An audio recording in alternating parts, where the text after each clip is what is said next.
The other thing about economic independence, you will never get total independence. In this global village, we all are dependent on each other.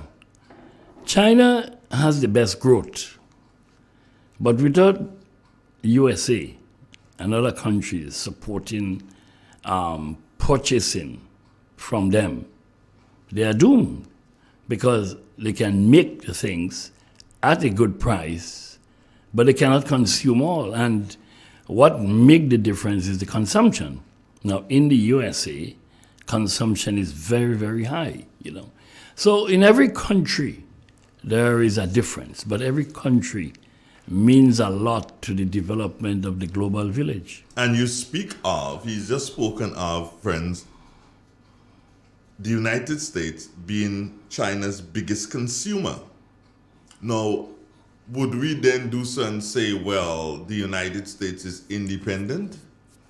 Do you understand? As opposed to Grenada, we are on the same scale. We are importing stuff, they are importing stuff. So it is, I think folks would have lost the true meaning of this, because it has to do with political independence, in that I can tell Great Britain at this particular point in time, I am not going to go along with you with that. I no longer want the queen to be the most sovereign person in my nation. I'm going to disband this thing, just like Barbados did. I'm going to disband this thing, take out this thing, and I'm going to be a republic. Now with that, you can do. Montserrat, at this point in time, can't do that because they have not had independence. Kenny, am I correct here, Carl? They're still a statehood. They're still linked to the statehood, yeah. With the British. Right, good, yeah. So they can't do that, but I could do it. St. Vincent could do it. Dominica did it a long time ago. The Commonwealth of Dominica, they don't have a governor general per se, they have a president. Montserrat could do it, but they could do it. Montserrat want to be dependent and they don't have confidence in themselves. To say, look, time for us to be independent and get away from it.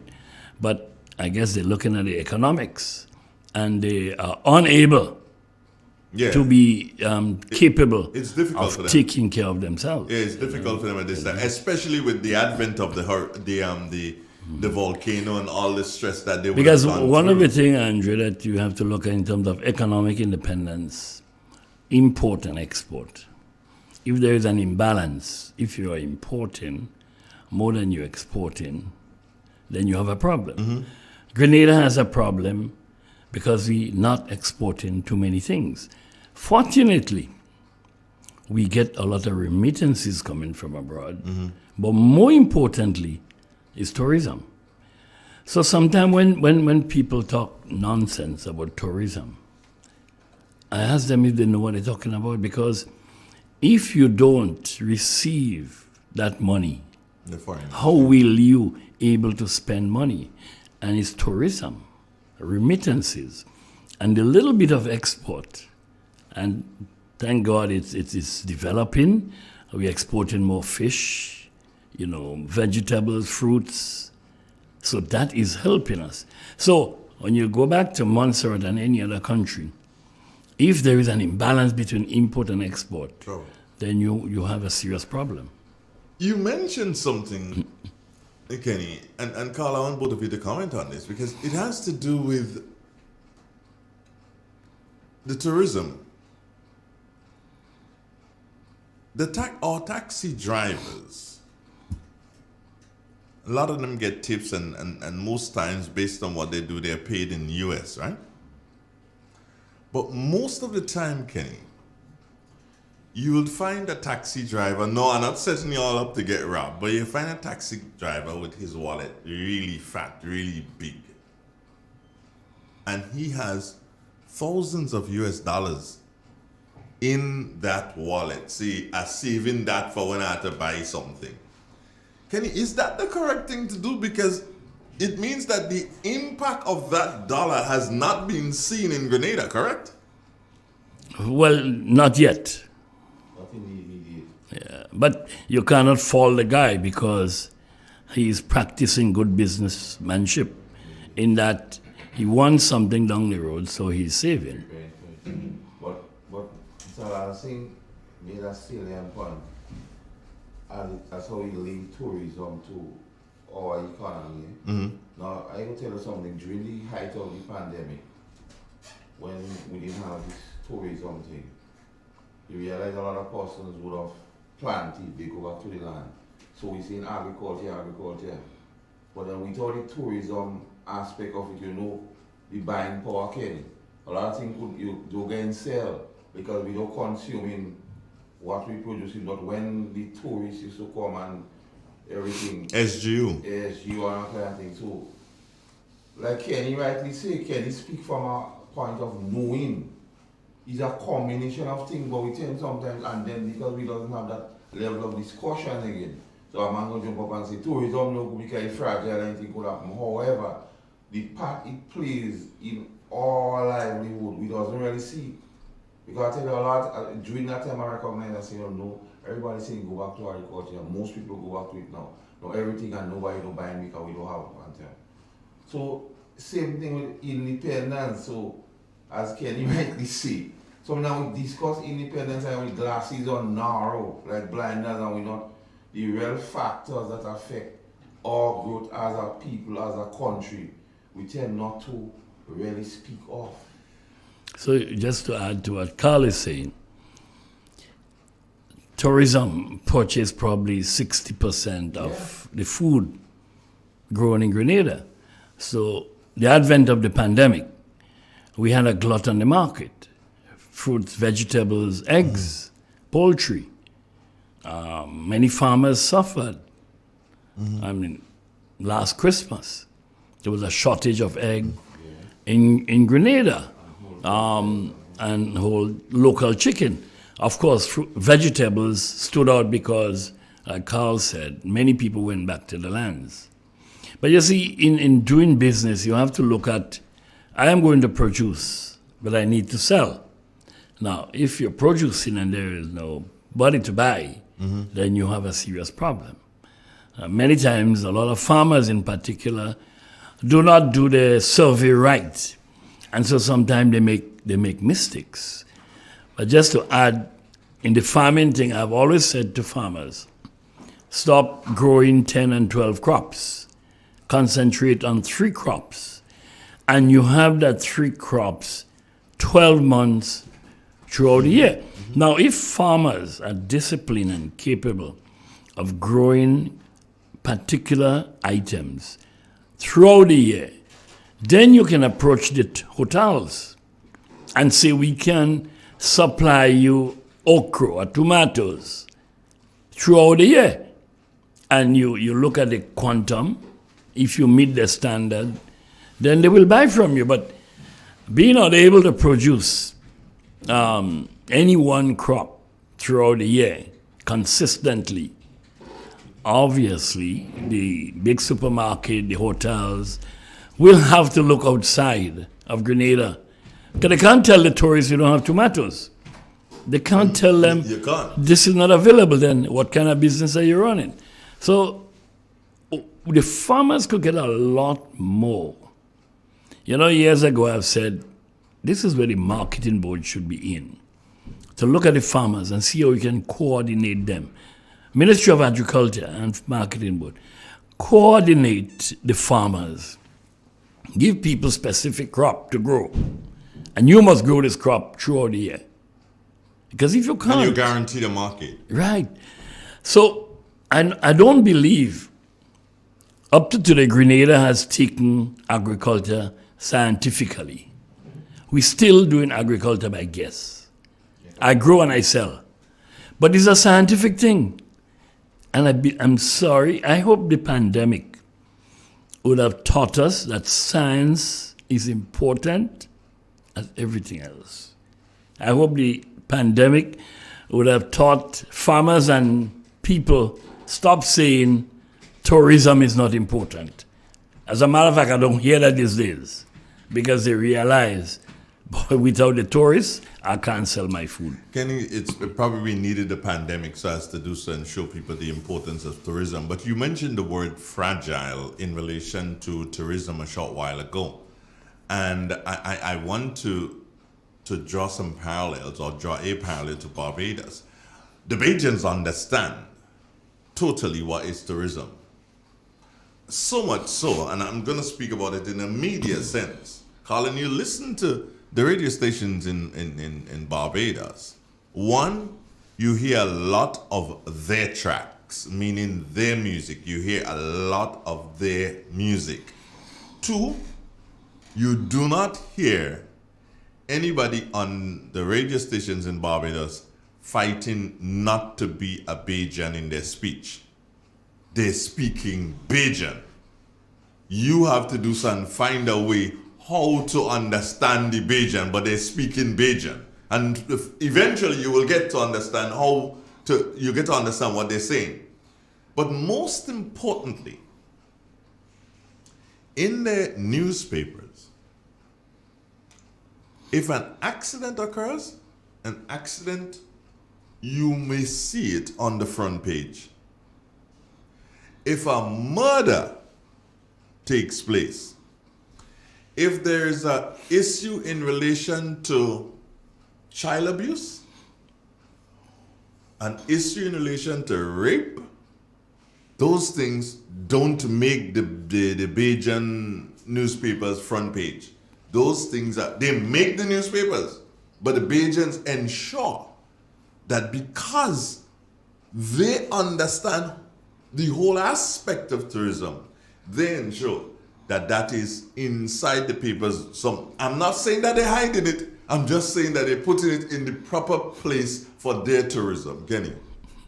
Well, they truly understand what development is all about. And if you publicize the bad side too highlightedly, then you can have problems. So I think what you say is correct. They're really patriotic and they really doesn't want to destroy the country.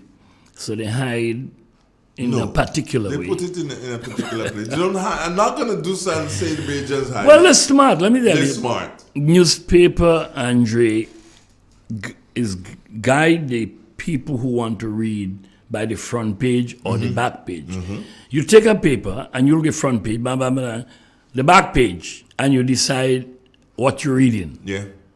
So by the time you're going through, you never see the assault and rape, because you are looking at the front page. So the people in the media guide you what to do and what to look.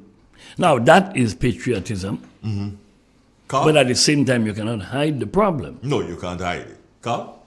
No, I agree with the comments you and Kenny made, because you see, the Bajan society recognizes that the development is for every person at our part to play. Unlike in our context, at times some people believe same thing because we speak out with politically mature what we're not.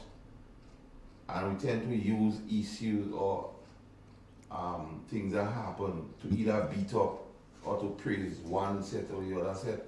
Look at the whole issue here in Grenada. We have a serious issue about sexual crimes. But you'll find we're not dealing with sexual crimes in a manner as to help it. But if maybe Mr. Kenny is a businessman and something happened to a relative of Kenny, one of them like Kenny, they will beat up on that one and mention it's Kenny's relative. Mm-hmm. So the thing is about Kenny, not about the issue. Just to backtrack a little what Kenny said in terms of production. And I think Mr. Lalsin looking at the thing from the context which he ought to be looked at farming as a business to sustain you and not a hobby. When you go come and say I eat a food, I plant up some melon and I eat a food, and then after that you have no melon. Now, there was a time, Kenny, we went to Sanders and we wanted to do some business with them. And the amount of vegetables Sanders require, Kenny, the whole agreement that if you try to produce it, we don't produce it enough. However, the thing is, Sanders say what? Since I start speaking to them, they say, you will come and go have that discussion with us, and we would not hear you again. Because what I say simply, we sell our guests a plan, a promise. So when they come here, we have to deliver what we want you as farmers to do. Sell us a promise and deliver. And then you mentioned instructively marketing board. Too often, sometimes we find marketing board competing with the farmers and not helping them. I believe certain things like that marketing board, as Kenny rightly say, you have certain regions in Grenada where things grow better. Lower land, cucumbers and so on, higher land, peppers and things.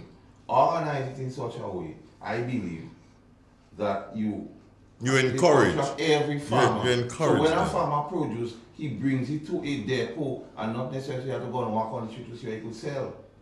And most times that happening because you have to spend, you do a crop of watermelon, you do a crop of peppers, and then you have to walk up and down the country to sell it when you could have been producing. And then again, the other thing about it, we beat up on tourism unfairly in my view and talk about agriculture. But the same set of people who beat up on tourism and talk about agriculture, they don't consume a lot of what we produce in Kenya. In so much as you hear a lot of people talking about the revolution and agro-industry. But the crux of the matter, the government used to be subsidizing this thing right through. Because people didn't really buying what was produced. So sometimes when they are telling in discussion, we have to understand the dynamics of a lot of things. And when you Kenyan, people like Kenya, they have to have, like I always say, about a think tank to pay Mr. Lalsing a consultancy fee would be priceless because of the ideas he has. But sometimes we don't gravitate towards those ideas. We see that Kenny want to make money, but when Kenny make everybody making. That's where I'm coming from. But we don't utilize the right set of people. And I think marketing board, not beating up on them, but should put itself in a position really to help the farmers and not to compete or try to pay the farmers less and sell for more. Because all the places, and I come back to tourism part of it, the hotels, the SGU and others, they want a lot of stuff and they would rather buy it here. Because sometimes when they come in, they suffer a lot of losses. However, we're not organized here enough to take advantage of that. Everybody, the thing could be sustainable and lucrative. As Mr. Lalsing said, once we consistently producing what it is, so if it's 2 crops you have a handle of, produce 2 crops. But sometimes we stretch thin and then we pass by Kenny farm and we see Kenny growing cabbages and we fight to grow cabbage. You pass and you try to grow cabbage, so all of us are cabbage. You do have lettuce, you do have other things, and cabbage cannot sell. What both of you are saying, in terms of specialization, that's what it is, right, Kenny? So you specialize in peppers, so peppers is your thing. That's your thing. You grow peppers 24/7, 365, 48/4.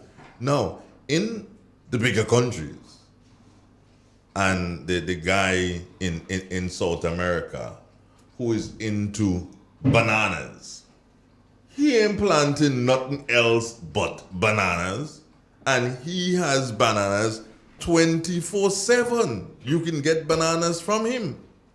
The person who is into cattle, and you might say, okay, fine, well, they have the land so they could go, but if you're into cattle, you're into cattle. In the States, can you know it? You will drive for miles, and yes, that's because they have the vast amount of lands. But you'll drive for miles and you'll see corn on both sides of the road. And yes, they have the mass of lands that they can use for that. But it doesn't mean that we cannot take that same science, as you spoke to Kenny, and do it on a different scale. But should be able to do something, say, okay, Carl, you have that plot of land there. You need to be supplying marketing board with corn for the year. You should be selling to us X amount of corn every week. So Carl, you know now, you go and you look at your plot of land and you plant the first set of corn, and then you get in a next portion of the land ready to plant another set of corn so that the cycle is not broken. And that, I believe, goes back to what Lalsing said. The science. We are willing to adopt everything else, but we are not adopting the science. And if we adopt the science, I believe things would be a lot better for our tourism, because we'll be able to do so and produce more local stuff, and more monies will be staying in Grenada rather than going out. So both of you are so correct because, like I said before, scientific coordinated management of agriculture is what is needed. It's management. Agriculture is mismanaged. A guy makes some money here, another one makes some money, so one don't make money, but they all can make money. If I was interested in agriculture, I would invest in about 20 greenhouses, and I would plant tomatoes alone in 5 acres of land. 5 acres and tomatoes alone. And I will supply the whole of Grenada, because nobody would be able to beat me in price.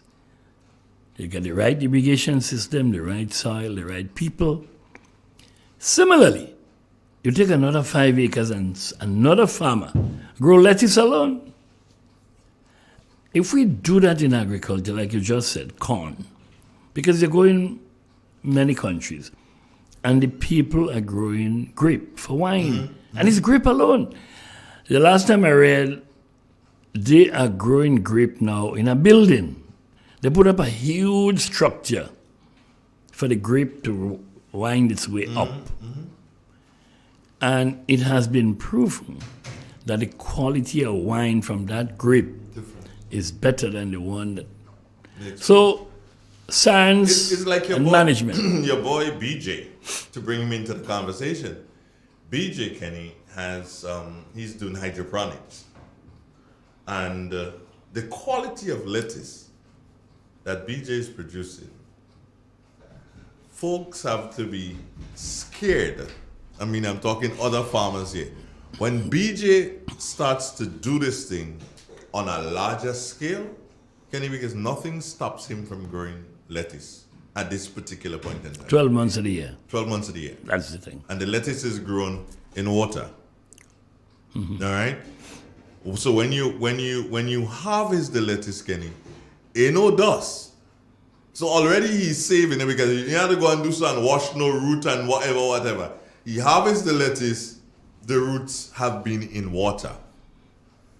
He is also, Kenny, growing tomatoes and cucumbers, controlled environment, underneath the same kind of a greenhouse type thing. He's growing his tomatoes and it is his intention to continuously have produce all the time. All the time. This is what you have to do. It's similar to the kind of business I'm in. If I get involved in a particular item, I must have it continuously. I cannot have a product now and 3 months from now I don't have it. It's the same thing. It's the same principle the people in agriculture must take up. But what we're doing here is old-time kind of agriculture, unfortunately. And if we don't change that pattern, I'm sorry, we will not become economic independent, because if we can reduce the amount of imports coming to our country, it means that we will save a lot of foreign exchange. And that's the first thing we need to do. Concentrate on making local food available. All right. So we say that all the time, but we're not applying the system to make it work. Independence in 1974. Where were you? What were you doing? I was a young boy in those days, upcoming little businessman, At that time I had one bus. Already? Yeah, I was working with my father in the shop, and I had one bus. How old are you then? How old are you then? I was 23. And you already had your bus? Special K? I didn't have money. I didn't get money, but I got an offer, and I took it. A cousin of mine who had 3 buses told me, "Can you take this bus and work and pay me for it?" I said, "You're sure?" And who was there drinking was Macab, Tony Ratton, and myself.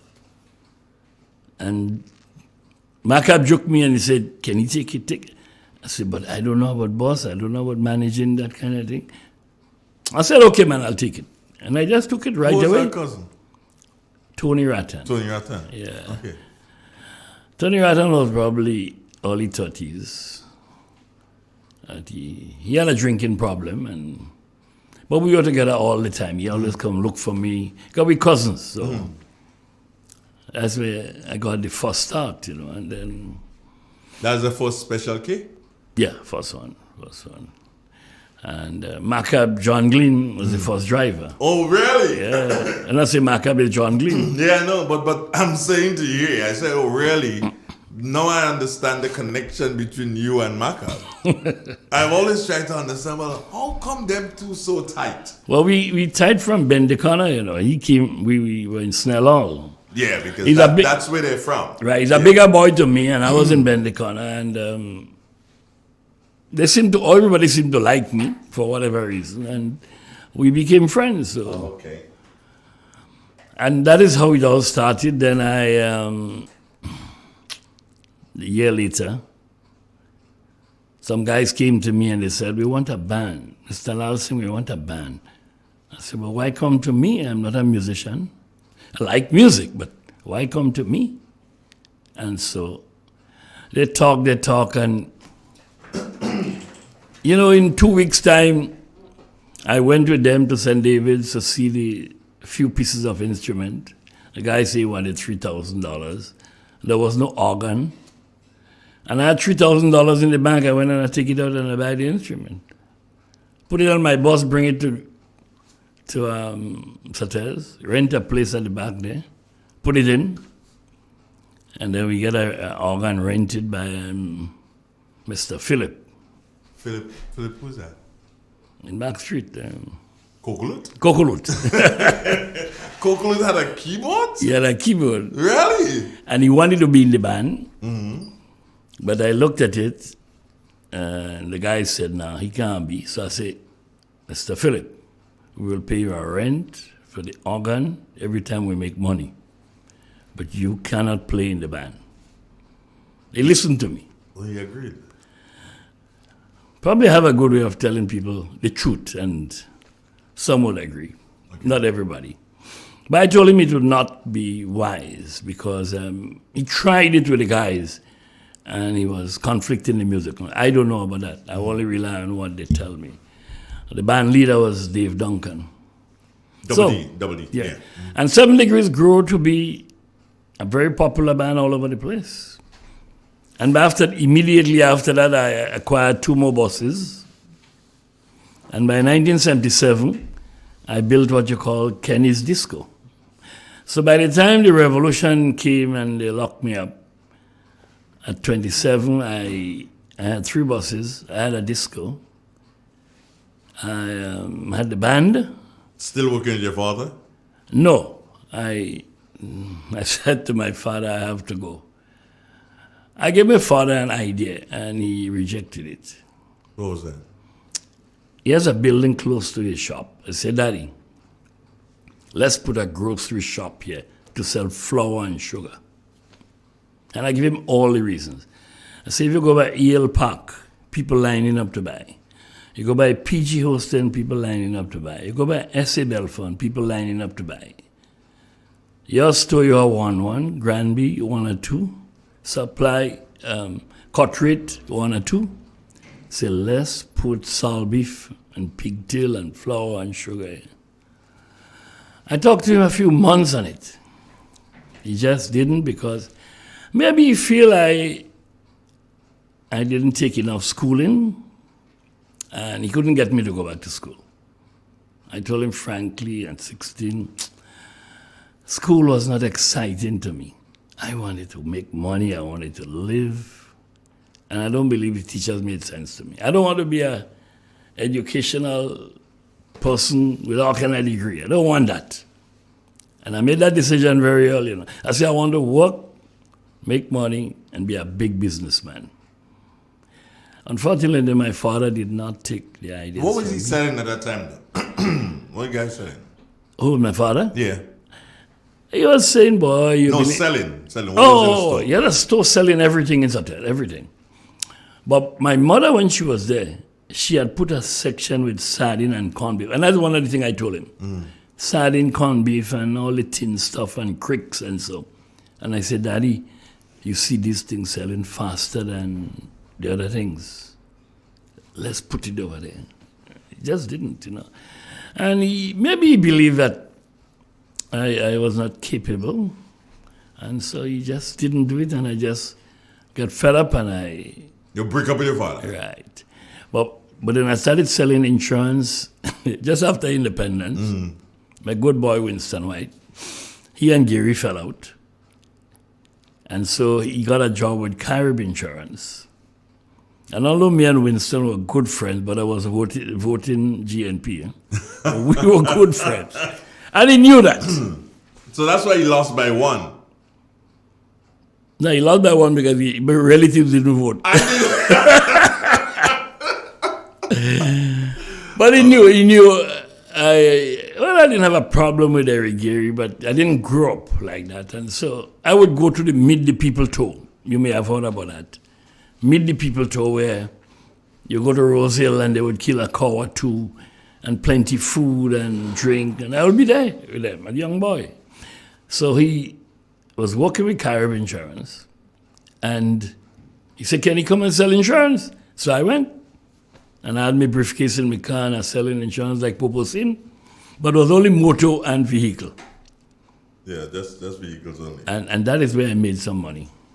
Oh, so there's a lot of money to be made then. I made $1,000 to $1,500 every month in the 70s. That's a lot of money. At that time. That's a lot of money those days.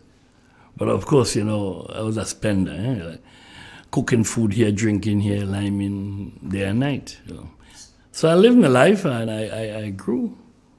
But to tie it back into the whole thing today, Independence Day, you became a very independent young man at a very young age.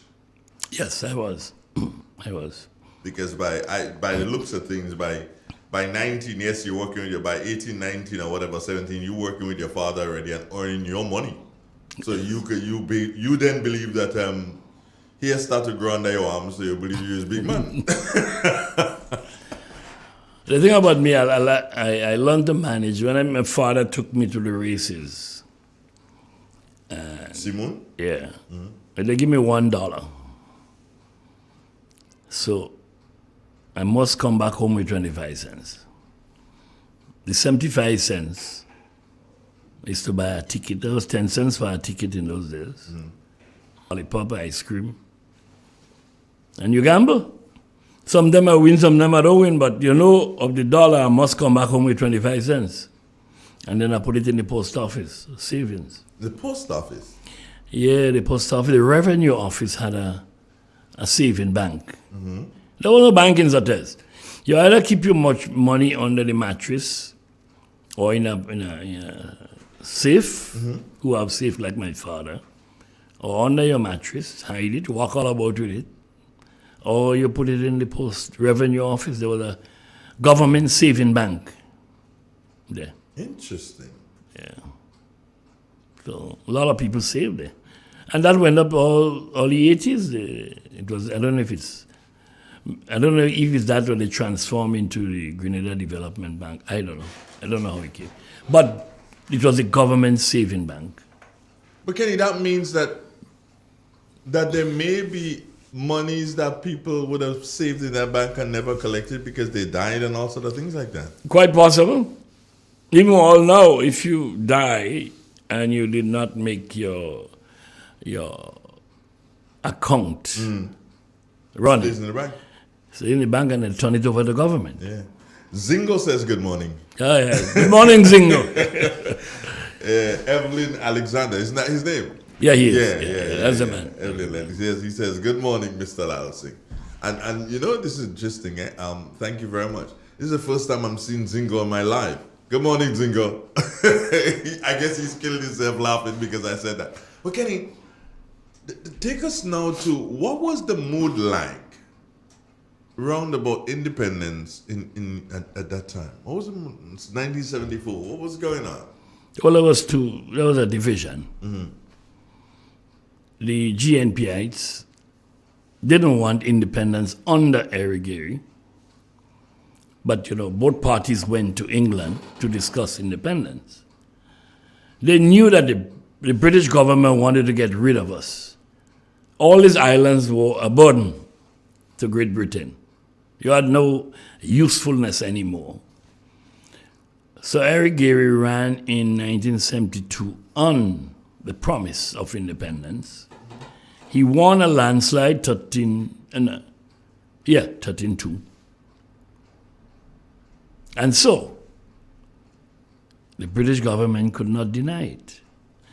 How about Blaise and Ben Jones went to England and came back first and said there was no independence?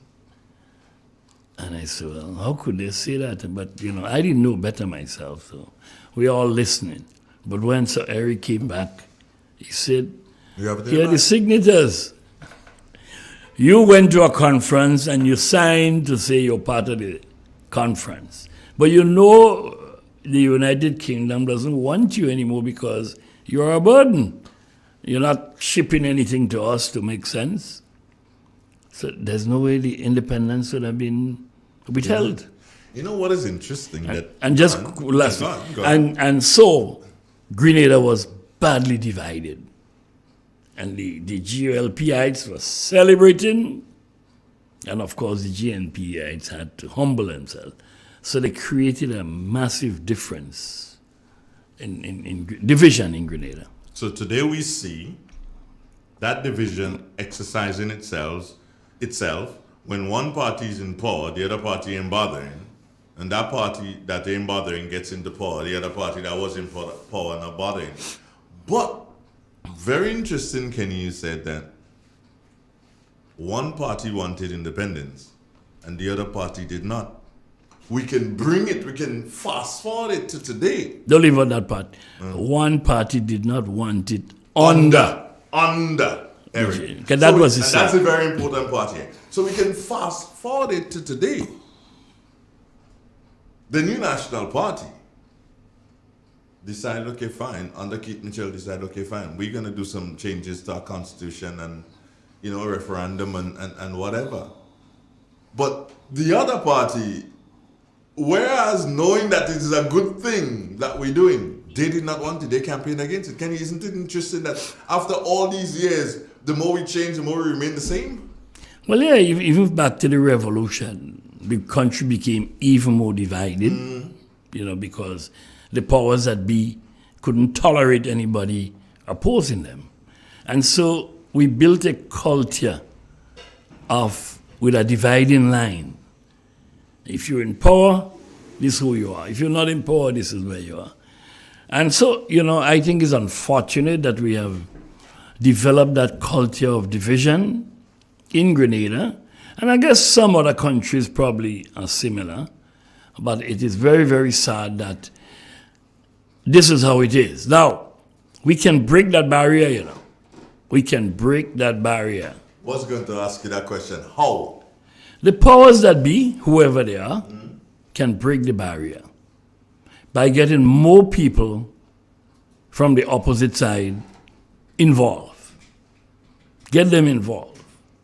Of course, if you get them involved, then some of the people will say, you sell out.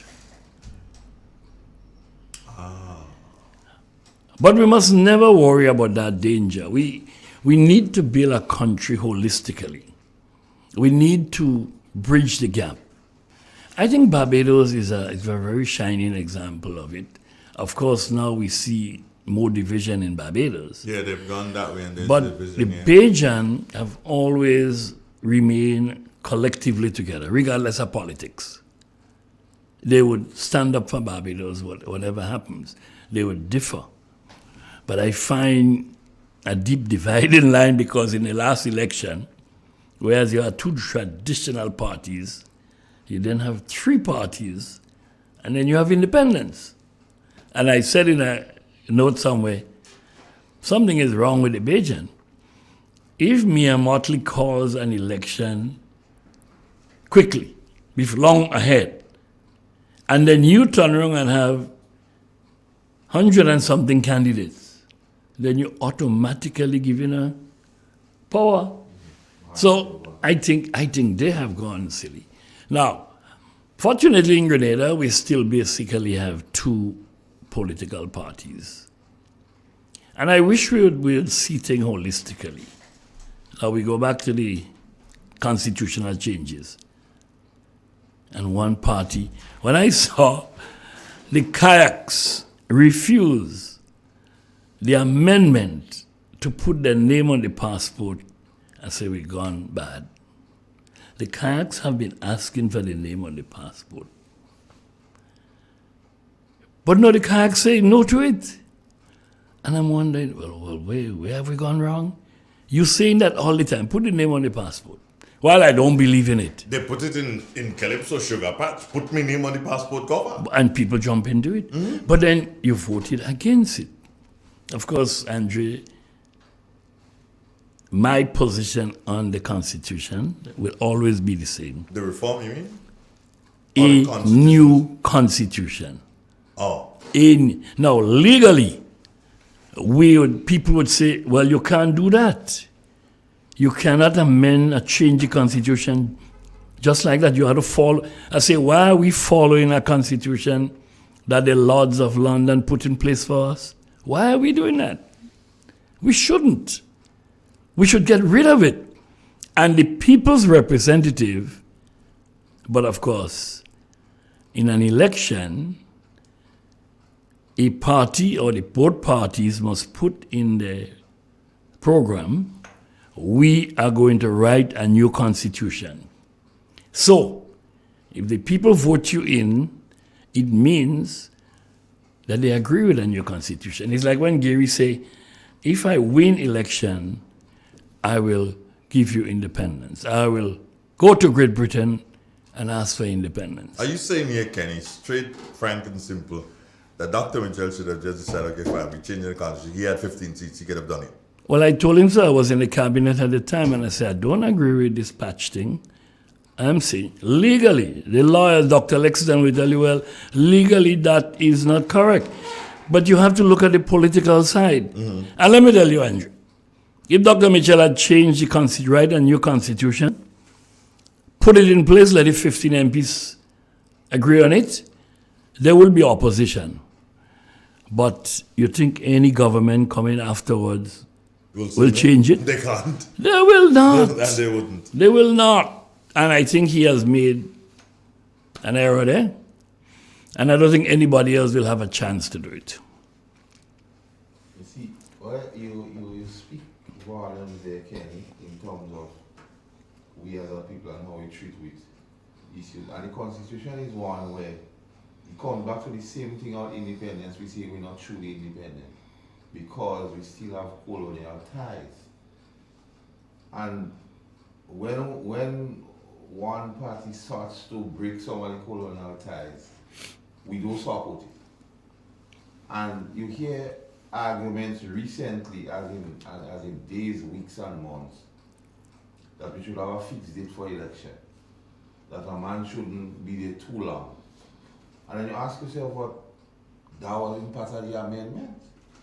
So these persons who are making this pronouncement now, where they were at the time, well, I believe a new constitution ought to be written to reflect us as a people, because there's a lot of things, yes, the British give us, and I still believe in terms of administration and so on, they're good at that. However, we as a people need to style a particular constitution as it reflects us and what we aspire, and give us certain hope and things, because we still have to go through certain loops and so on, because the constitution as written then was really handed to us.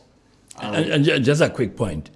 Who gave the Great Britain the right to give us a constitution? And that is the thing about them. And even how they operate, even in Britain, the leanings or like they give the subject, the constitution as the Bible. They say any law that don't come up against, you come up against the constitution go win. They are maximum. You can't make any rules and then a man bring a constitutional motion against you. The constitution always have a front line.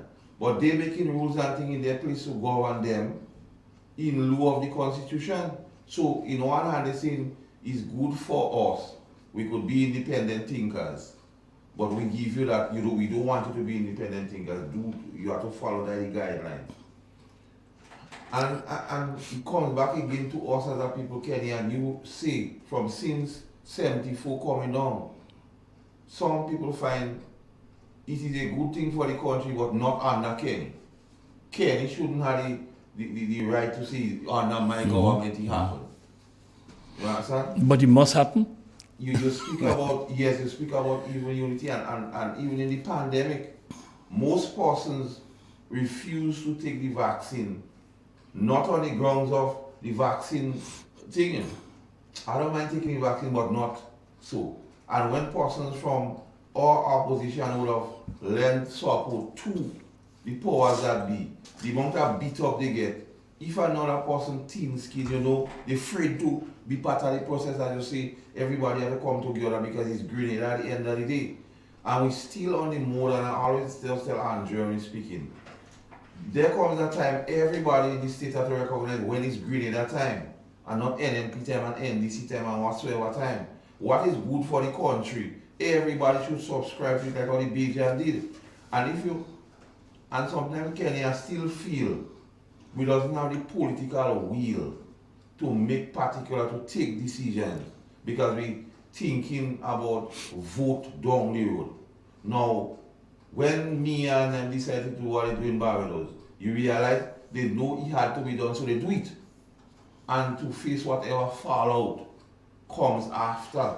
But sometimes we here as a people, we tend to fear the fallout. Although all of us might have the right thing to do. But a man saying, might not me because I don't want to remember for him as the person who do that. But then there comes a time we have to because if everything move, and you speak earlier about science and technology, and we always gravitate towards technology. Everybody have a smartphone, everybody have social media, everybody want to do that. But the science or the thing to develop us, we don't interest in it. Because we believe wholeheartedly the technological part of the thing, Kenny. Everybody on WhatsApp, and they say the science says that, we arguing with the science. The same people, and we as a country have to go past that and then again, Kenny, what we teaching those who are coming up, because everybody, when it's convenient to us, we speak all the young people and the youth, when it's convenient to us, but after that we forgetting to teach them anything. Because that discussion you have this morning, maybe only you and a few persons might be bold enough to speak and say, we need to change the constitution. But that thought is harboring a lot of persons here. But I say, we don't want to rock the boat. And we don't teach you nothing. And then we say how the youth recalcitrant and things. But Kenny, what sometimes in the context of independence greater than us, sometimes we have to ask ourselves, but have we done enough? Because we became and we come in a society where we always feel confident to blame somebody else. Kenny don't do that. Andre don't do that. But we never say Carl didn't do that. And we can continue to ask for development and at the same time say we're not independent and we don't add nothing to it.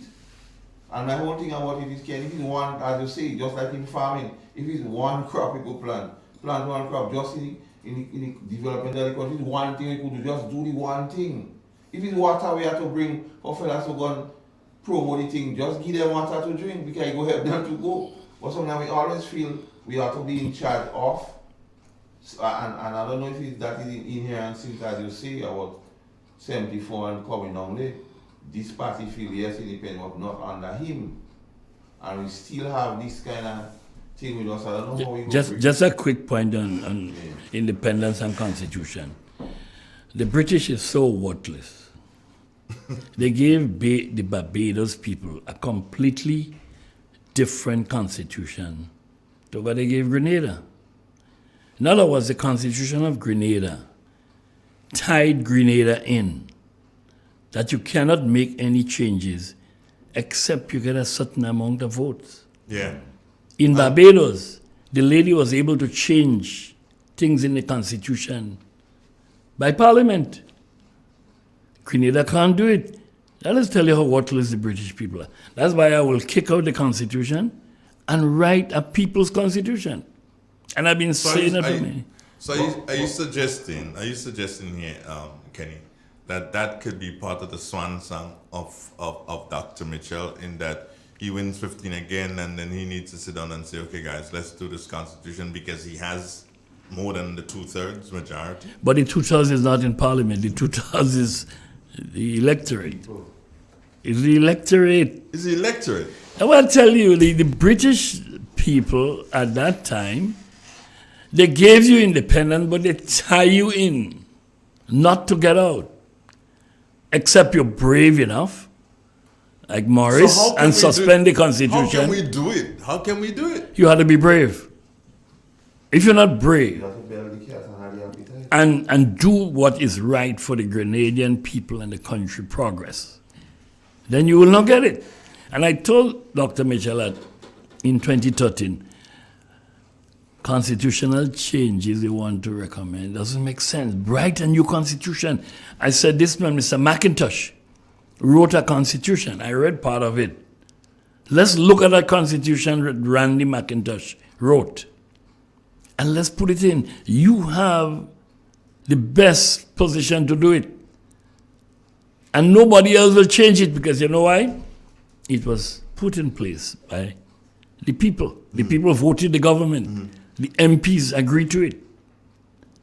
And nobody will change it, except you would put in the Constitution a 2/3 of the Parliament must adhere to any changes in the future. That's where it should be. What are you going back to the people for? So, But he's right to go back to the people. no, what I'm saying, After you'd have done it, then you don't need you to don't go back to the fine, people. Fine. Because I the got people you, I got vote you. the MPs, and they trust the MPs. To handle the And business. the MPs must handle it. So you want that 2/3? Once you get 10, can make changes in the future. Yeah, so 2/3 of the parliament, not 2/3 of the electorate. Yeah. Because the British, I have to keep telling you, the British understand. And they don't have a constitution, eh? The No, British. No, Like because they deal with shake hands, eh? They don't have a But constitution. they understand the thing, and even like recently, me and you was having this discussion, Joe, and I tell you about RDP. Yeah, no, we had. Yeah. Ordinance. They wrote the police ordinance. In so much as, there was a time when the Police Welfare Association is like the police union. But you had a particular time when the particular insurance company was responsible for insuring even police vehicles, and they come do the brokerage and so on. And the RGPF had to pay them a particular fee every year. Now, persons in the Kabla shop, the storeroom, you should do all the brokerage, all the work what the insurance supposed to do. The police officers was doing it, so I was part of the Welfare Association. We say, well, how come you're paying these men to do our work, what you doing for yourself? And we couldn't ask for the payment because how the ordinance was written. So you couldn't pay the police officers to do it? No, the money that was going to the insurance couldn't go to the police officers because of how it was written. So we had to speak, and a lot of times I tell you, in my view, Hugh Wildman, used to say I can't tell you, but he was a guy who had the appetite. You see, for this thing that we had a discussion with him, and then he advised us what to do. So then we had to make the Welfare Association a body corporate. Yeah, so you could act on and for behalf. But the time that happened now, the insurance recognize that going on. They go to the commission agencies and they say, well, when police will come, you'll get 10,000, but they're collecting 50. So now I tell you, you like to say, you know how to change, but we do have the appetite. We speak in it, and in a candid moment, Kenny, what you're saying there, if you speak to most politicians, they are agreeing. However, they don't have the appetite to do it. Why, I don't know. And then I agree, if we representing people, 15 persons to look at whatsoever, not every decision they have to come back to us in a referendum to make for us. Because if you elected in charge to run the affairs, but if every decision you have to make, you have to come back in a referendum. Then it makes sense. It is a constitution that is not progressive. Yes. And the British knows that fully well. If they keep Grenada in that box there, then that is the best What place is you can beneficial be. for them? For them. Because, no, but you see, you cannot make the economic and development progress that you should make. Because, for instance, the Public Service Commission, the one in Barbados is completely different to the one in Grenada. Yes, Completely different. So they have Because in the public service, Kenny, I mean, there's some people in the public service who literally play the fool. Well, of course, they do. You know, and there's some people, there is a particular person who lives in the parish of St. Andrew.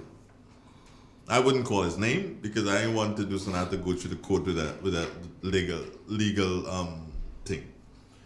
But as a person who lives in St. Andrew, and Kenny, he continues to draw money every month and has not been to work for what years.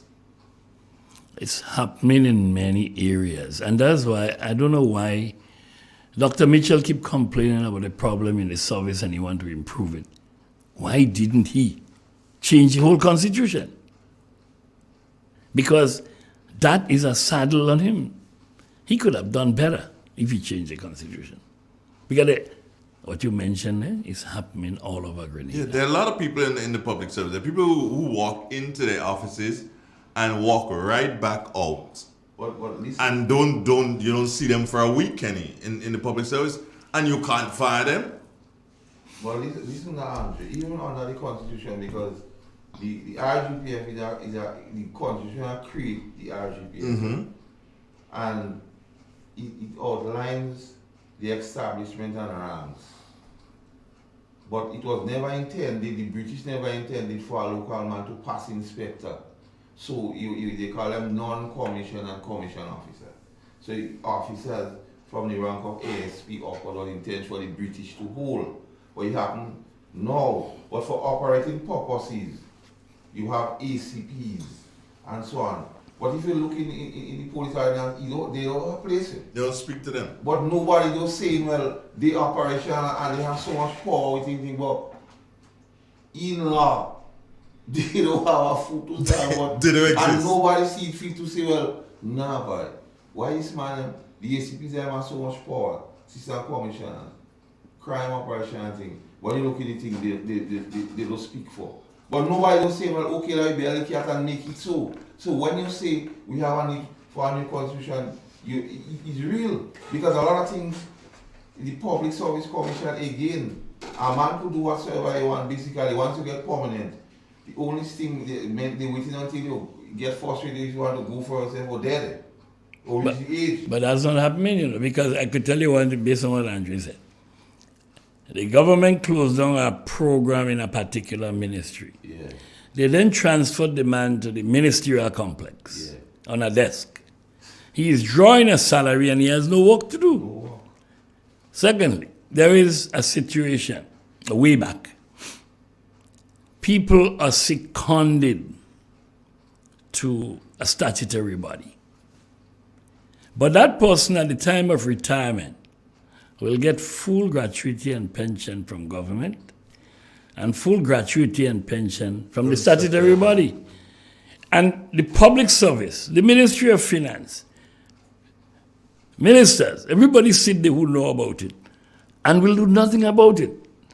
So some time ago I said, about 40% of government revenue goes to waste. And a guy said, how you know it's 40%? I said, I did my rough calculation. It could be between 30 to 40 because there's so many areas of wastage that takes place. One of my best friends, Kenny, and I could call his name because he's dead now, Anderson Jolly. Remember that guy? Of course. John Lee. That was my real spanking riding beat. And in the latter part of his years, and Jolly was nowhere close to being a pensioner. But there is a particular member of a particular organization, and that member lives in St. Patrick, and that member ensured that Jolly was drawing pension long before he was due to draw pension. What do you call early retirement or some kind of stupidness like that? And Jolly wasn't going to work. I mean, I knew that. It's my brethren, so I know.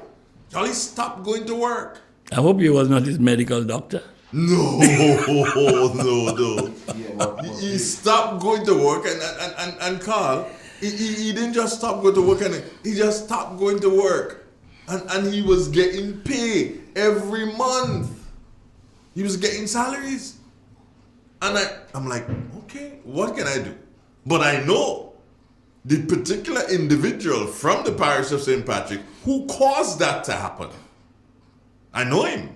Yeah, but Drake, even what Kenny says, when somebody seconded and so on, and the position they was before seconded, you know, unless that person happened to be on pension and things, somebody will be acting in that position until it. Because they say the position do vacant. It's not vacant. And the man do the 10 years.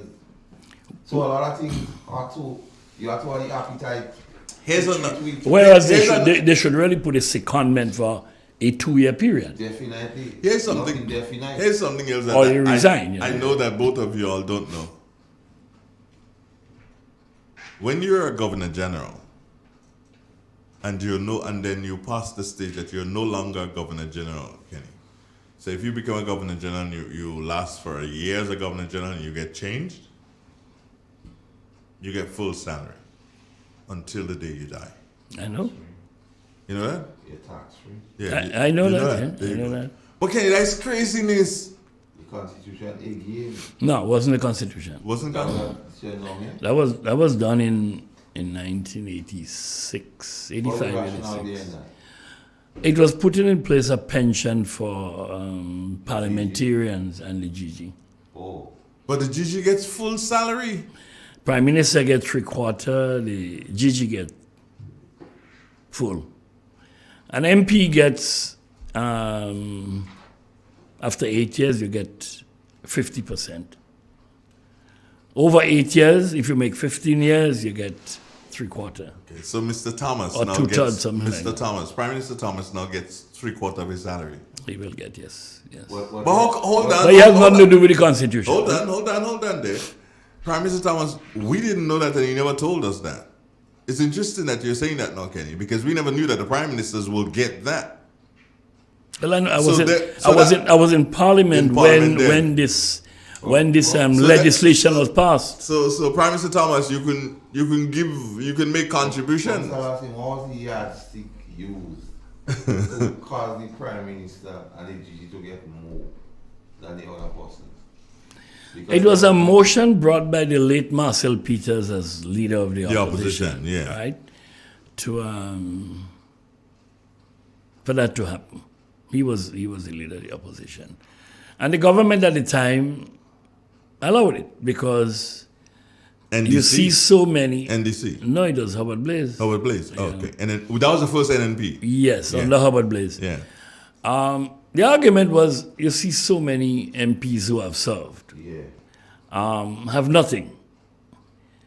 Now, really and truly, in the big world, an MP is recognized till you die, except you do some stupid thing, right? But they recognize you because, and I accept it. In that, if you want good MPs and you want them to perform well, you must provide for them because the job of a good MP is a Herculean task. Now, you have people who get involved and do nonsense and don't do anything properly. But you need to treat them well because so many people call on them. Well, I know why I say it's also important when it's all if on one hand, it kind of streamline who wants to take part in, that is the issue that we must consider. It could be an MP, do all what you're doing and end up like a pauper. And I think they didn't want that happen. But in my view, and it's good we had a discussion here. Now, the issue about the 2/3 and whatsoever, as you explained, the motion was moved by basically not the government of the day, but the government of the day agreed. In terms of what motion did Malcolm Antoine do? He had to do something in Parliament with Malcolm Antoine. He moved some motion after that. I can't remember what he moved. That would have been from the 1990 government, the NDC under Braffit. If he moved any motion then, because that's when he became elected. That's when he became elected. Himself and Keith were the Because only two. Because too often, and Mr. Lansing understands, so when he speaks from authority. Too often we tend to want to beat up on ministers or representatives if something is being given to them, not bearing in mind, as you see the Huckleberry Task 1, and not even being a minister, me, was all in the political process. And the amount that is required from you, Mr. Lansing, everybody, all and so on, I believe you, once you're in the area, irrespective of whether they need what they're asking you for or not. I would like to move on and go back to Kenny again. And Kenny, I want to zero in where we got cut off last time. I think we've spoken quite a bit on independence and other political things. And it's fair to go back to you. Good morning, Deputy. What if the period, is a question, what if the period of serving you happen to have two prime ministers because of some extenuating circumstances are both entitled? I guess. Once you're prime minister, you're entitled. I guess he's saying that based on there was a period in a thing where Ben Jones became a prime minister, and because of whatever with Herbert, and then Brizan became one too, innit? Yeah. But I believe you still are ahead to the two terms, or the 15 years. It all precedes what you get. But the prime minister, even if you're prime minister for 2 days, you're supposed to get it. A month. Once you become prime minister. No. You see, the setting, you must do 2 terms. As prime minister. 8 years. As prime minister. As an MP. Yeah, but prime minister we're talking. I'm not quite sure. I have to look back and see exactly. Okay. I have to look back and see exactly what it is.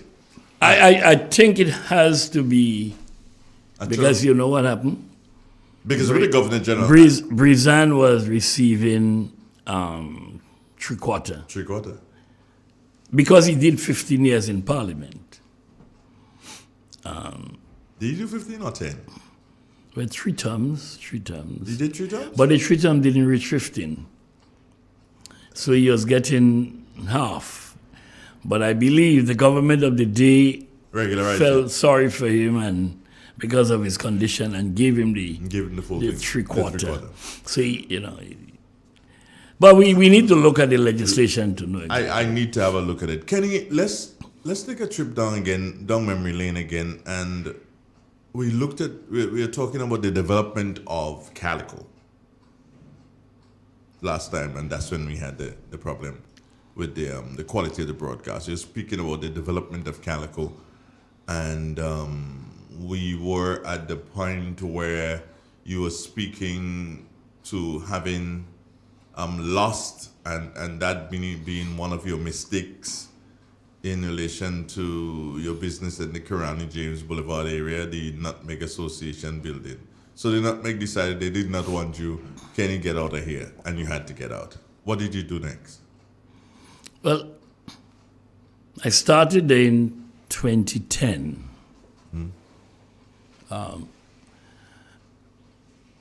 The economy was down. I'm not sure if the place was ideal for what I wanted to do, but we started. People enjoyed it. They came to shop. But like I said before, the the revenue was not enough to meet the expenditures. So I said to the Nutmeg Association, this is my dilemma. And all of us in the place asked for a 50% reduction in rent. They gave us the 50%.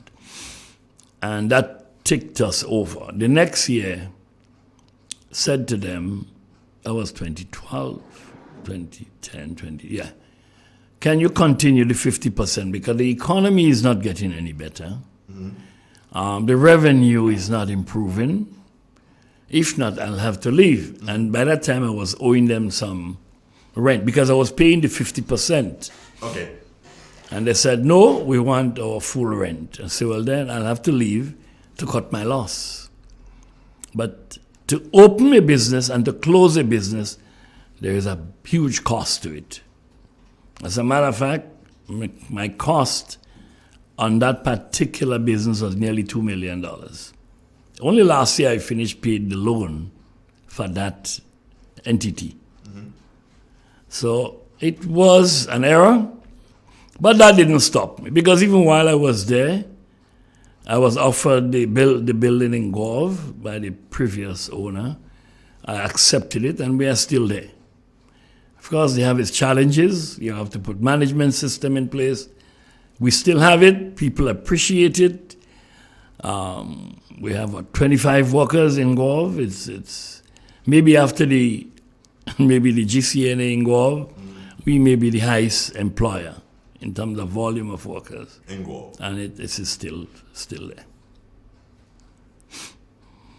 Gove, and then was Gove before Frequente or after? Oh no, Frequente was my first move in 2009. I rented 10,000 square feet of space, and I moved my distribution warehouse to that location because I started in Sauteurs, but recognized that I am bringing the goods to Sauteurs, but bringing back 75% to St. George's. Didn't make sense. The cost of doing it, I could pay rent. Yeah. So I rented the building and moved the distribution to Frequente in 2009. 2010, I opened Lagoon Road. In 2011, I went to Gove.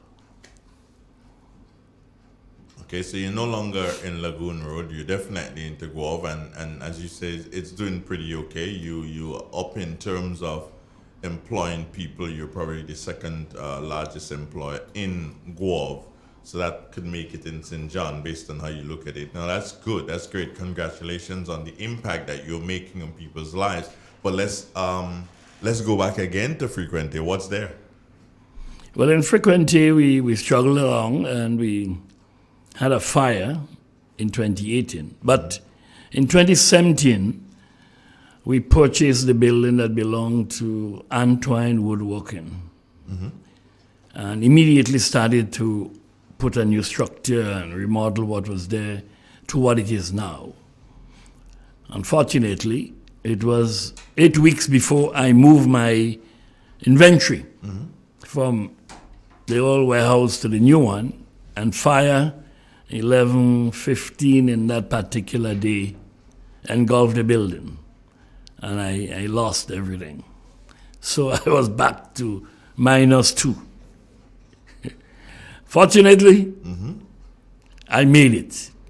But what made it very difficult, I was completing construction on the warehouse, and at the same time, I was midway in construction of the Grenville building. So you could understand the financial dilemma. Fortunately, my bankers understood. I was about to ask you that. And they came to my rescue. Some of my Trinidadian suppliers came to my rescue. They gave me 3-4 invoices. They tell me that's for a 1-year period, 3-4 invoices. They just gave me goods to sell. And fortunately, I kept my commitment, and I have satisfied all of them with payments. But it was a very, very difficult period of 2018. Moving into my warehouse with no goods, trying to finish the Grenville to open on the 15th of November. Why the 15th of November? Well, you need to set a date. You need to set a date to create an impact. And the best time to do it is coming to Christmas. If you don't get there by the 15th, so by the 30th, you will be better organized, then you will have problem. So, in business or whatever you're doing, you have to look at timing and you have to work towards it. When we opened on the 15th, we were still packing goods. We were still doing painting, electrical work. Everything was being done. That's in Grenville. Yeah, but people were coming to shop. That's the good thing about it. Has Grenville been a success? It is a major success from the point of view that people enjoy it. And once the customers are happy, I am happy. Why don't you speak success from the point of view that you're making money? Well, if I wasn't making money, the place would be shut down. So you're making our money. Well, you have to make money. What do you mean? If you don't make money, then you're not making sense. You're not making sense. I agree with you totally. But I'm still saying, once the customers are happy with what they're getting, that makes me happy. I was going to say, Kenny sitting on a black bank. Yeah, that's your partner Zingo, not me. Zingo that's saying that he's sitting on a black bank. I know you. What does the black bank I have? don't know. The black bank have money? I don't know. Ask him. I guess you can say just now. You know, anything black sometimes is something to be frightened of. Kenny, the next question is, okay, let me ask the question anyway. You're Kenny, I could ask you this. People in St. Patrick's are not happy. They say you gave it all to St. Andrews. That's not a question, it's a statement I made to respond. I could understand how they feel, and I feel the same way too. But you see, Andrew, if you don't get the physical structure, then it's difficult to do what I did in Grenville. I went to Grenville, rented a very small place. And after 1 year, I said to my wife, we need to move out and we need to get adequate place. So we started looking. Eventually, we found this place. In Sauteurs, there's a problem with place. There is a problem with space, finding land, Everybody who have land and I approach them, Kenny, you want to buy Sauteurs, you won't have a Sauteurs, they're not selling to you. That's the behavior. Sell me? They're going to still know. But it is very deep down inside of me that I need to change the outlook of Sauteurs. And I will. As long as God permit me ability, strength, and life, you'll do it. I will. Yeah, because, I have a lot of plans in motion. You hear people saying, yeah, you see, you take me money and you go nice up in Grenville, like nobody with us. You hear that, have you ever heard it? I heard it, and I feel sorry for it. Because Sauteurs is where I started, Of course, when I went to Grenville, it was frequented that supply the goods to Grenville. And when it came to the new place in Grenville, Grenville was able to deal with it. Now, Grenville has been a great success story. Caracou? I think we still need to do more where we are rather than going any further. We need to fix Sauteurs as priority. And the people in St. George's, many of them go to Grenville to the store to shop. I meet them, they call me. There are things that we have in the store in Grenville that they can't find anywhere else, because my wife and I go to shop in particular places and she has a very good taste for many things. We make mistakes, but she sometimes chooses the right things that people love. Interesting here, Kenny. You know, I keep glancing at the comments, and interesting here, there's a lady from Grand Mall, right? And I'm trying to figure out, okay, from Grand Mall, where is she shopping? Is she shopping in St. John? Is she shopping in Granville? Or is she going on frequently and do wholesale shopping? But she's saying, and she would have come in contact with Candy because she's saying his wife is a very nice lady. So it's not you, she ain't talking about you, it's just that your wife. Vanessa Lalji says, you getting everything you want at Calico. That probably means Grenville, because I know Vanessa ain't coming to Sotes at all. And Zingo again saying, because I'm talking about your own money, I want people to hold you up. No, Zingo, the man have his own entourage of security these days. So, let me tell you, the criminals know who have money and who don't have it. And they don't check you. They sit in a little room and they know everybody's business. Because we are in the days of technology. Yeah. We're no longer children are creative, but a group of here and there become the creative thinker and spoil the whole world. So your thing, Kenny, right now is development of the different places before you expand anymore. Am I correct with that statement? That makes sense. The two things is Sotes as priority and frequency. The people of St. George's are begging for a store like Grenville in the St. George's area. Do you have the space at Frequency to do it? I don't have it, but I'll have to create a space. Okay. Is there land available? There is no land where we are. There are land available, but the kind of money they want. Sometimes you ask if you want it. So I came up with a very creative idea. Top floor? To go land, utilize airspace. Yeah, so that's a top floor. Just build above the warehouse. Yeah, build above the warehouse and then maybe put a elevator. Whatever, there are different things they could put, but that is what I believe. The only other problem I see with that is parking. So I came up with an idea. Now I'll speak to GIDC and probably the Prime Minister, because he will have to say that I would like to get a piece of land from GIDC. They have? They have a piece of land close to me. And I would say to them, let's work a deal. I'll put the foundation and the pillars. You can build below. Oh, they can below the building is yours. Above the building is mine. And you do your parking up there. Yeah. That's not a bad idea. Hope they will agree. Let me tell you. Because people are so jealous, Andre. They see that Kenny going to make money, so let's block him. And they have the land there, and they're not using it. So they can move. GIDC then can move because that space will have what is a concrete roof. Concrete roof, concrete foundation, pillars. Everything. And build to specifications that both of you agree on, correct? Yeah. So because that place would have a concrete roof, GIDC moves all their offices to that to make it a hurricane sort of a shelter and rent out the space that they have, that they're occupying right now. They could do whatever they want to do. Yeah. But I will give them an offer that will enhance them and enhance us. Yeah, and then you can drive straight from the road onto the top of that, right? Right. Yeah. Brilliant. And I'll get some parking there. That will make the business viable.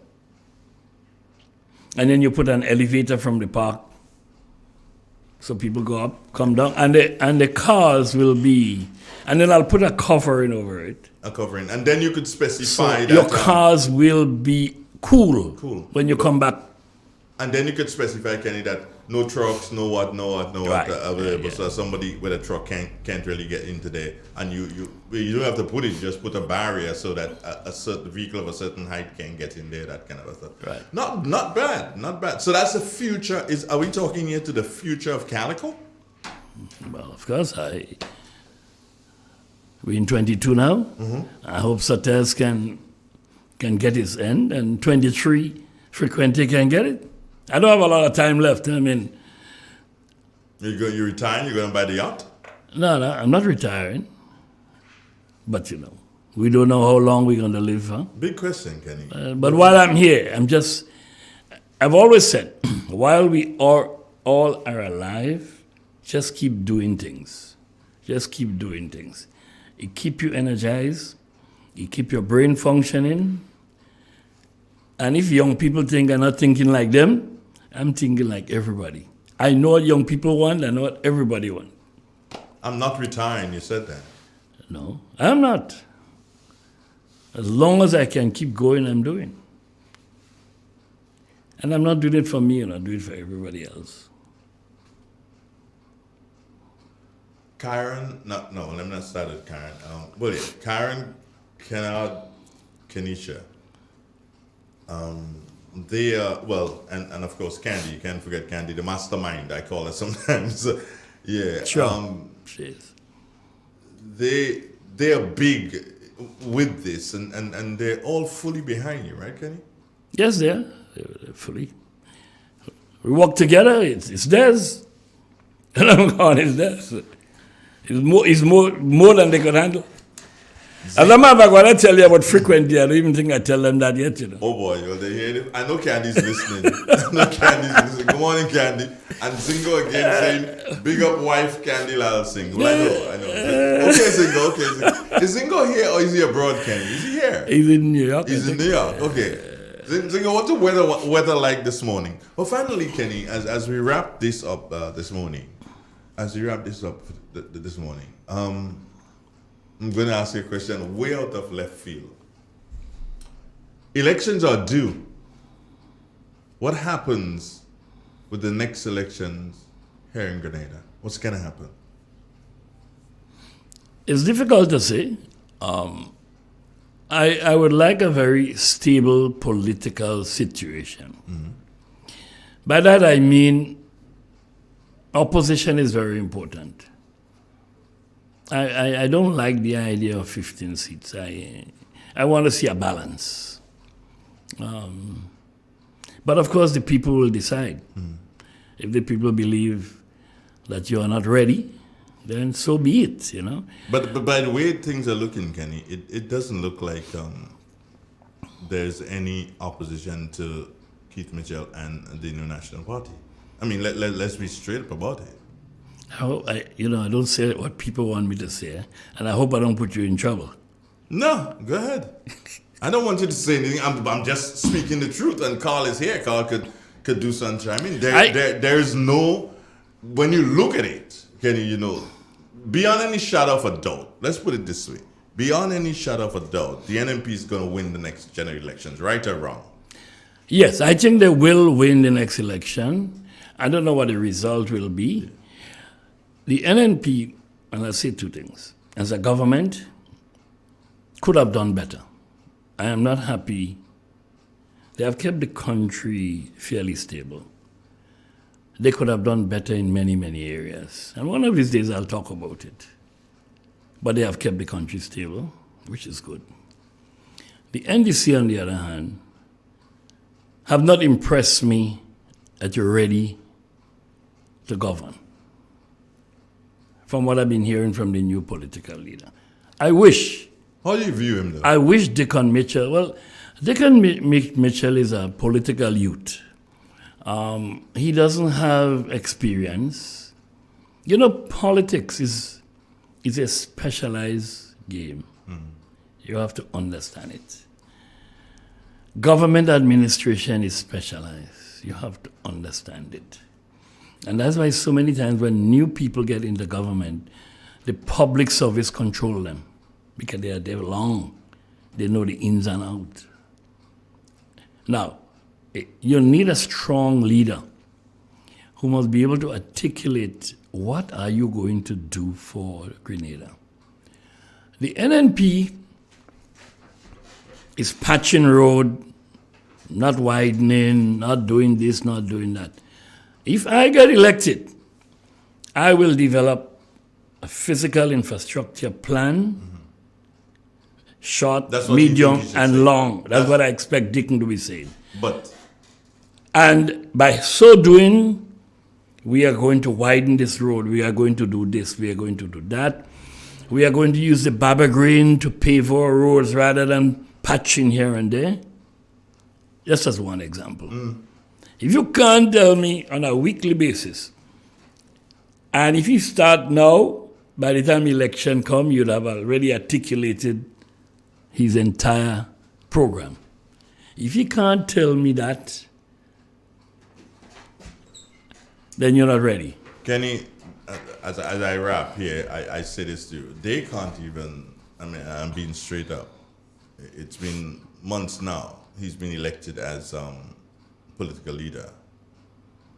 They have not even announced one caretaker, save himself, for the entire 15, so the other 14 constituencies, somewhere around. Anyway, that, as you said, quite rightly said, we'll discuss another time, and I want to have that discussion with you. But Carl, yes? One question I wanted to ask Mr. Lansing with you on the weed. Decriminalize or legalize? Decriminalize, legalize. Carl wants to know. Marijuana. But there are deviations. Personally, I don't believe in weed. I find weed have destroyed a lot of our young people. But as you grow older and understand what's happening, like everything else, we must manage weed. We must manage sugar. We must manage salt. The greatest addiction in the world is sugar and salt. If you look at the statistics, more people are affected by sugar and salt rather than weed. And maybe the time has come, I would not smoke it, to legalize it and make it an industry. Now, if you asked me that 3 years ago, I would not tell you what I'm telling you now. But I have looked at it in the holistic approach. Liquor. If you don't understand liquor, I drink more liquor in my days than a lot of fellas who drunk on the road. You know why? As they're eating with one spoon or drinking at the same time. So liquor does not affect you if you eat it very much. Okay. The same food that is good for you to build your body, that same food can be detrimental to your health. So it boils down to management and education. I know people who smoke cocaine. I know business people who smoke cocaine, but they take one little a day. They don't go overboard. And similarly, if our people know how to manage the intake of marijuana, it will not hurt them because you have to manage it, know what to take, when to take it, when to stop. Similar to alcohol. If you don't manage the intake of alcohol, you will have problem. Now, a lot of us are managing sugar and salt at this time, which is late. So I'm saying to all of us, let's manage everything around us, and nothing will harm you. You know, one last thing I want to say that a lot of people probably don't realize, sweet and sour food is loaded with salt and loaded with sugar. But when you taste it, it tastes fine. But if you check the amount of salt and sugar in that menu, you will be surprised. You'll be surprised. Kenny, you can't go without me telling you this. Somebody saying that prices are not extremely high at your store. I thought you should know that. Well, Zingo answered and said it's not so cold this morning in New York. But the lady of the occasion, I can't call her princess again. She gone past princess. She's a queen now. Queen Candy. She says, yes, that she's listening. Good morning and happy independence to Grenada. So I thought you should say that. And I want you to do me just one favor. You have never done this before, Kenny. And I'm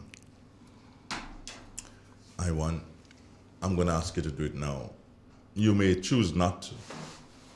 But with all the passion that you believe you have told your wife you love her on so many different occasions. You've never said it on radio. Yeah, maybe not. Right. So today you have the opportunity. Good morning, Candy, my dear wife. I love you very much. Now, no passion, Kenny. Come on, put some passion in the thing, man. Come on, yeah. Put some passion in. Right, Single? Put some Good passion. morning, Lady Candy. How are you this morning? I love you. You're my darling. You're my dear wife. You tried, eh? I'm just going to leave it at that, eh? You tried. I can't help. You can't. Kenny, thank you You, so you, much. you know, Andrew, the thing about a lot of people will put on because of mamagism. I'm really No, I straightforward. know. I'm a straightforward man. I know people who would put on so much to get what they want, Yeah. but they don't really mean what they say. Zingo said not enough passion. So, not me. He said not enough passion. Not enough passion, but enough truthfulness. Shoma saying that I'm wicked. Shoma, well, she's saying I must be wicked. No, Shoma, I'm not wicked. I'm just Kenny's my brethren. I could do that. I can get away with that at least. Kenny, thanks again for stopping by this morning. Really, really appreciate it. I think we had nice conversation, and folks would have learned quite a bit in relation to history and things that happen, and folks learned a bit more about Calico and the fact that you would not necessarily be expanding now, but you're looking to develop, especially Frequency and St. Patrick. Sure. St. John's coming, right? Sure, why not? As long as you get available space, As soon as you buy the place. but there are no lands in you can't get. Buy People, half of the block. well, what we need to probably is to put building on the sea. If you tell people that, they're gonna object to it. Object to it. Yeah. Oh, she is being very grateful. She's thankful that you said you love her. See? I earned you an extra kiss. She eh? knows. She knows. Can you take care? Thank you. One love, yeah?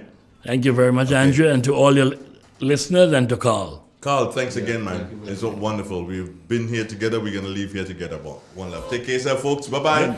Enjoy Grenada. Enjoy today.